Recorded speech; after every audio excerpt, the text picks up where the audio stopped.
Olá, meu nome é Fabiano Almeida e hoje eu estou como Engagement Director da Goldratt Consulting e é um prazer enorme poder estar batendo esse papo hoje aqui com o Javier. E aí, Javier, para quem está tendo a oportunidade de te conhecer agora, e aí, quem é você? E você tem pilas a esta hora do dia, cara. Ah?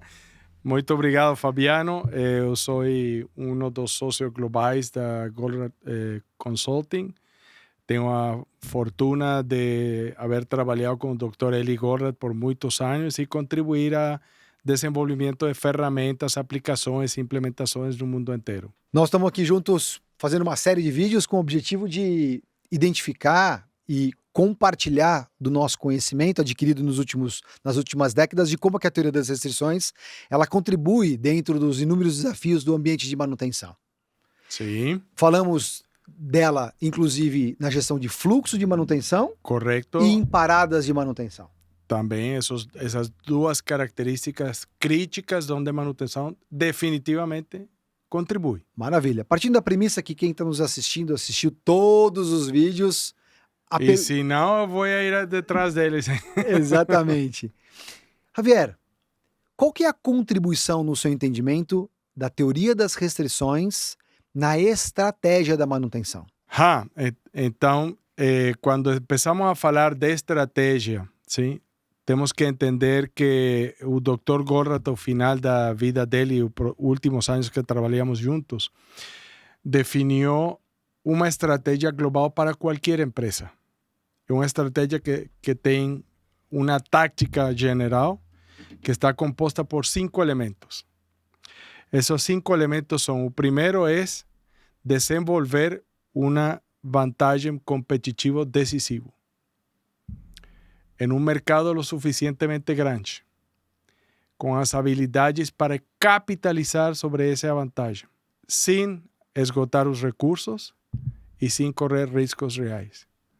Quando você pega isso, qualquer empresa que é capaz de fazer essas 5 coisas tem assegurado o futuro de aqui para sempre, tá? Só que é uma coisa muito simples, mas muito difícil de fazer e atingir. Então, quando olhamos isso, qual é a vantagem competitiva de qualquer empresa? Estamos falando, obviamente, onde manutenção é crítico, importante. Sim. Qual é o direcionamento estratégico? É para que, normalmente, quando falamos deste jeito com o Dr. Goldratt, falamos de 2 perguntas para estratégia e tática de uma organização onde falei destes 5 elementos táticos. A estratégia é a resposta para quê?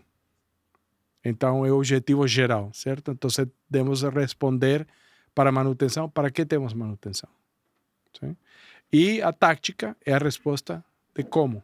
O que vamos a fazer para atingir esse objetivo ou esse para quê? Então, se falamos de manutenção estrategicamente, a pergunta é: para que temos manutenção? Então, uno empieza a pensar, e já hemos falado muito disso agora, para assegurar a máxima disponibilidade, com máxima qualidade e máxima produtividade de qualquer ativo. Acredito que esse é como o jeito mais. Então, qual é o objetivo? El para quê? Para assegurar que o ativo onde temos um investimento de alto valor, alta magnitude, nos dê o retorno máximo possível para a maior quantidade de tempo, com a máxima produtividade possível. O sea, não é solamente uma questão de quantos recursos colocamos lá para operar, sino qual é a condição da vida, da utilidade e de ativação que esse ativo tem, tá? Qual seja o ativo. Esse é o para quê. Agora, como fazemos? Se você acredita que tem que ser ao mínimo custo, que tem que ser assim, assado, como a lógica do custo, mentalidade do custo, o mundo do custo, como estamos falando em outra oportunidade recente, claramente você vai tender a tratar de diminuir a participação da manutenção dentro das despesas, dentro da organização, vai terceirizar muita coisa e depois vai ser o mínimo necessário para assegurar que a operatividade é boa, com segurança e todo isso, sem sacrificar nisso, mas sem dúvida vai perder alguma coisa. É decir, a produtividade e manutenção para contribuir fundamentalmente empieza a ser cercenada ou empieza a ser afetada negativamente. Então, se vamos a fazer o como, agora nós propomos que tem que ser com aquilo que são as considerações estratégicas. Normalmente falamos, primeiro, construir essa vantagem competitiva decisiva de onde vem? de que seus ativos estão melhor e são aproveitados muito mais longe, com máxima produtividade, que nenhum outro. Só a manutenção pode fazer isso. Como faz? Tem uma qualidade de execução tão boa que você, cada vez que entrega o ativo de volta para operações, o ramp-up de produtividade é muito curto e é máximo. E a vida útil dos ativos é cada vez melhor. E você encontra jeitos, formas de assegurar que esse ativo não somente atinge uma máxima produtividade possível, sino que inclusive supera ele, vai incorporando tecnologias que não tem que trocar e fazer substituição. Porque outra também é, não, vamos a substituir. Você empieza a substituir, pero os desenhos destes equipamentos, destes ativos, foram feitos há muitos anos. A maioria das plantas estão funcionando hoje, a menos que você tenha uma refineria nova ou o que seja, uma planta que foi construída 30, 40, 50 anos atrás. Então, como você vai fazendo a pretender que vai ser só substituição para manter a vida útil do ativo? Não, tem que ter outro tipo de inteligência. Eu acredito que esses elementos que falei, quando uma organização de manutenção está incorporada à lógica, à estratégia operativa desse tipo de instituições, de organizações, faz uma contribuição muito mais importante, porque alavanca o investimento que já foi feito. Perdão por extenderme, pero também vou pensando a lógica na medida que vamos falando como explicar melhor o que tenho aqui na cabeça. Sabe? Perfeito. Me referindo às diferentes áreas de conhecimento da teoria das restrições, que passa de operações, finanças e medidores, aí vai. Então, eu tô certo em ter entendido de que a contribuição da teoria das restrições na estratégia de manutenção, ela não se restringe à gestão de projetos. Ou seja, existem outras áreas da teoria das restrições que casadas, vamos chamar assim, contribuem para a estratégia, então, Javier? Cara, eu acredito que absolutamente, porque não se trata solamente de gestar projetos, es decir, que é uma intervenção temporal, sino que você, novamente, para mim, manutenção é como um médico. E não há melhor coisa que ter um bom médico constantemente em sua vida para assegurar que está dando dicas e está preocupado por a saúde de você. Mientras melhor essa intervenção preventiva e de qualidade de vida, pues esperamos que, sem uma fatalidade, Claro. digamos, de chance probabilística, você tenha uma vida saudável. O mesmo com ativos. São coisas onde investimos muito tempo, esforço, dinheiro e que tem uma razão de ser para a organização, de produzir e gerar o throughput, porque normalmente são ativos que transformam a matéria-prima no produto que o mercado compra. E, mientras melhore a qualidade da vida delas e a produtividade, o retorno é melhor. Então, muitas vezes, vemos empresas que entenderam que manutenção não é um mal necessário, sino uma peça estratégica. E eles fazem manutenção de um jeito que as paradas geral são muito curtas e muito distantes umas de outras. Por quê? Porque a frequência do parado do fluxo regular está tão bem feito que o ativo está máxima produtividade todo o tempo. Sim? Disponível. Não que tem que utilizar, pero. Sem dúvida. Tá? Excelente. E para encerrar aqui nossa conversa, da essência da teoria das restrições, daquilo que você já teve a oportunidade de implementar em diversos segmentos e em diversas paradas de manutenção.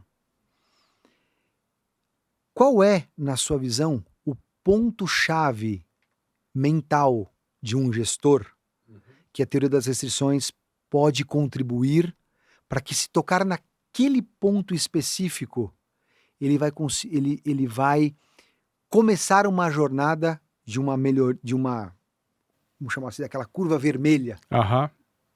Exponencial de melhoria. Exponencial de melhoria. Muito obrigado. Estou pensando qual das duas ideias que tenho em minha cabeça compartilhar. Talvez as duas, ou vou começar por uma primeiro porque acredito que é a mais complicada. Complicada no sentido seguinte, porque tem que desafiar muitos paradigmas, sim? Entendendo nossos paradigmas a forma como nós acreditamos que a realidade se comporta e como nós participamos dentro dessa realidade. Tá?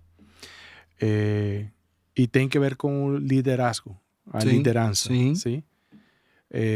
O paradigma de liderazgo há muito tempo atrás era mano forte, força, hasta coerção, Sim.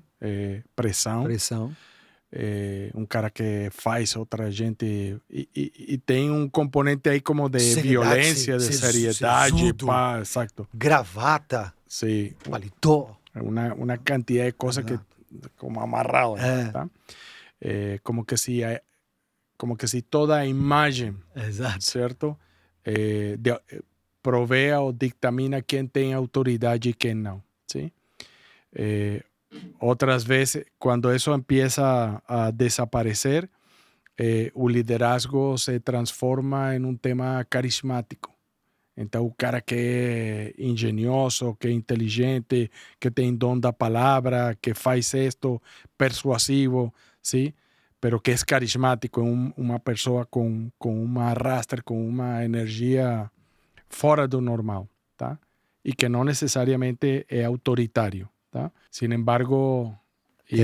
Ter autoridade não é sinônimo de ser autoritário. Absolutamente. Tá? E a autoridade tem que ser construída e validada por o terceiro. Tá? É porque eu respeito as coisas que essa pessoa fala ou conhece.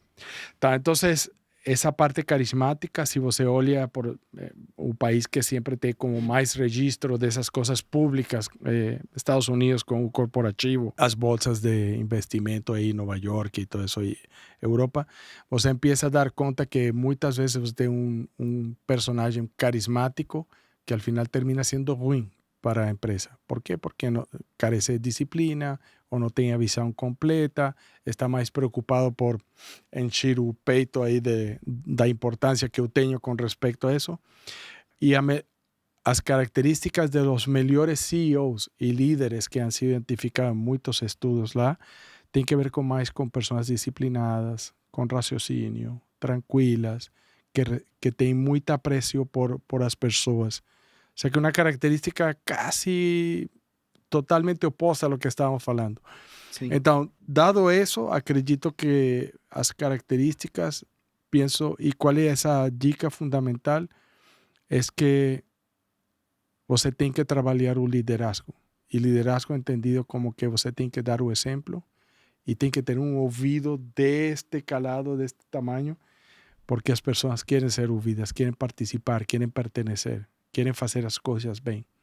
E muitas vezes são as regras que colocamos para ter controle e poder gestar de uma forma mais simples ou extrair o máximo valor do recurso que está sendo entregado, que é o tempo das pessoas. Sim. E que contrapõe e contradiz geralmente a percepção de valor de que elas estão entregando.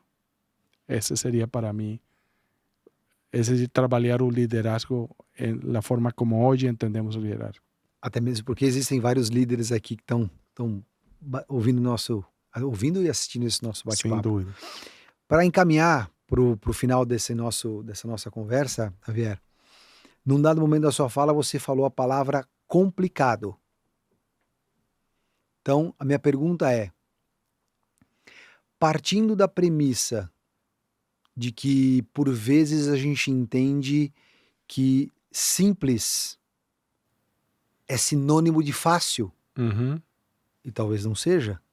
Não é, nunca é. A pergunta é simples ou é complexo implementar a teoria das restrições na estratégia de manutenção de uma companhia? A resposta é muito simples.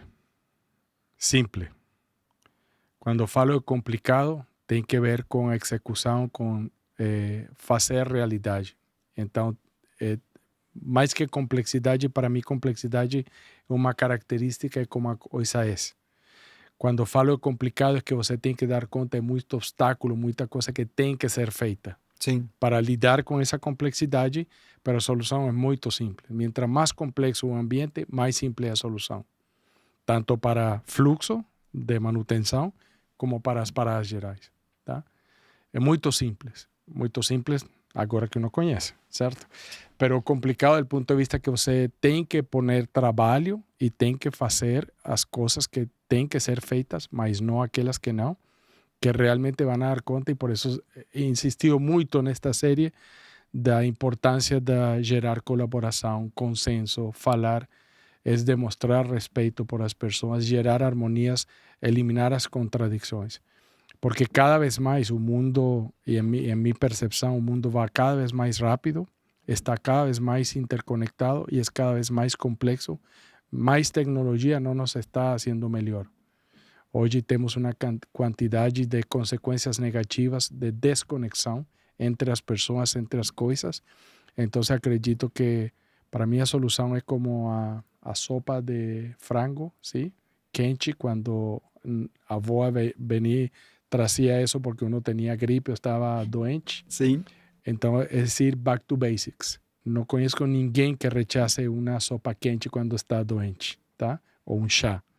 E para mim, isto é exatamente isso. Esse chá, essa sopa do avó de frango, é dizer, back to basics. Temos que falar um com o outro, mirar olho com olho e respeitar as opiniões e entender que, mientras mais nós partimos da premissa que as pessoas têm muito que aportar e são reconhecidas por eu, não por o sistema, sino eu reconheço a pessoa que tenho enfrente e estou vendo a possibilidade de colaboração, de consenso, de trabalho conjunto e resultados inacreditáveis, cada vez é melhor.